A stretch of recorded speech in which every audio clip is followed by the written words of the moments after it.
enough, one of the impetuses for women to be more in public life and more in the affairs of their country has been war.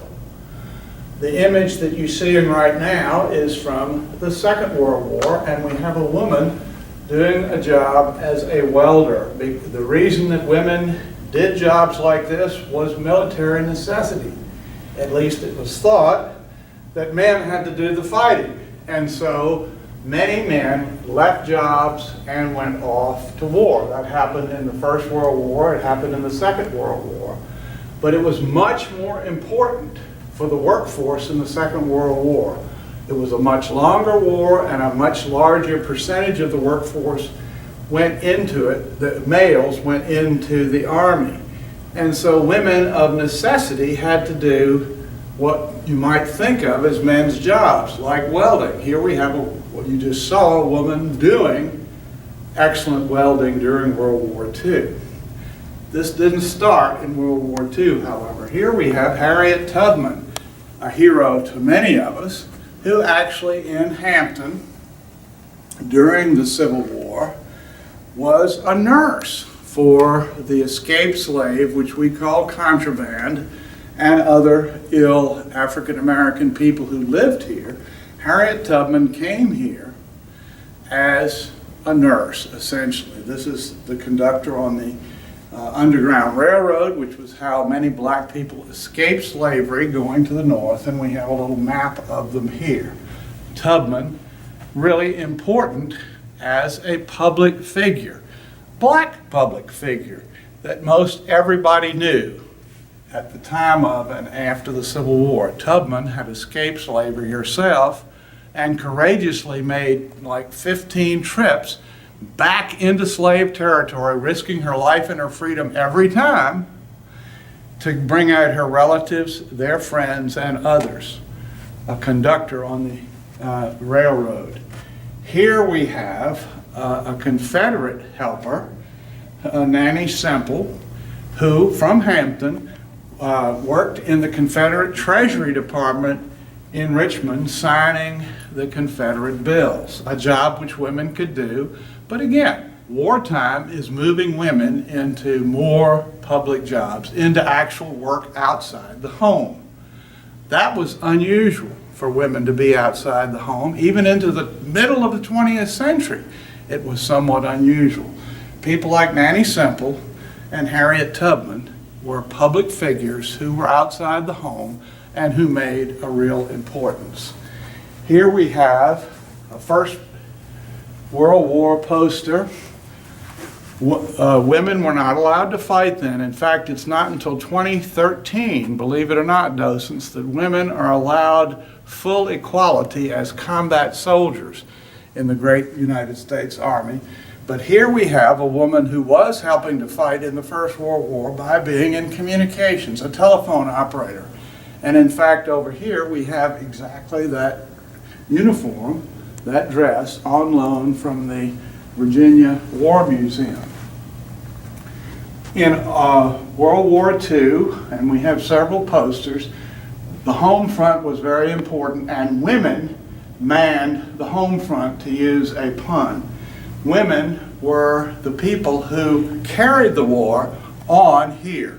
Here are women shopping, and it says, "Trucks and tires must last till victory." I remember rationing in World War II, and that's what's being talked about here. The sacrifice in terms of home life that had to be made by women as well as men and children to carry on the war effort.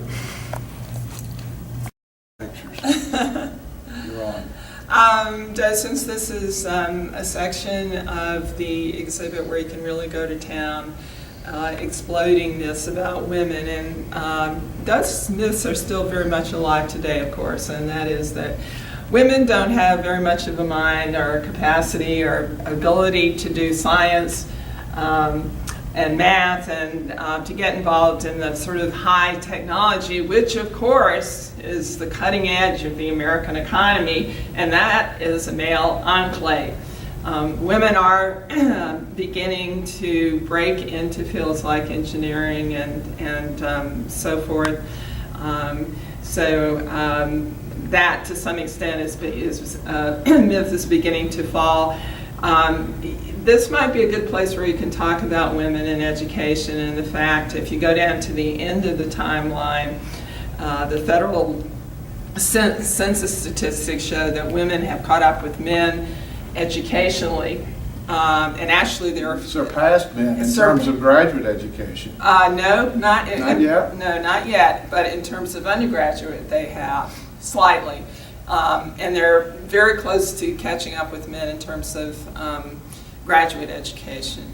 That is not the case occupationally. Women are still pretty much clustered in traditional fields, social welfare, education, and so forth. But go look at the nursing. Go look at the statistics. That's changing. Women have not yet caught up in terms of salary, wages, equal pay for equal work. They make about 80% of what men do. Women have not caught up with men in terms of public service. If you look at the U.S. Congress especially, you're going to see, considering that we're almost exactly half the population. So whatever you do as you go through this, women have come a long way. At the end we say you've come a long way, baby, but you've also got a long way to go. It's a journey, and it definitely, things are changing, but there's still work for women to do. Here we have women who are mathematicians, physicists, chemists, and astronauts, women that completely break the mold. And we go back to the 1920s.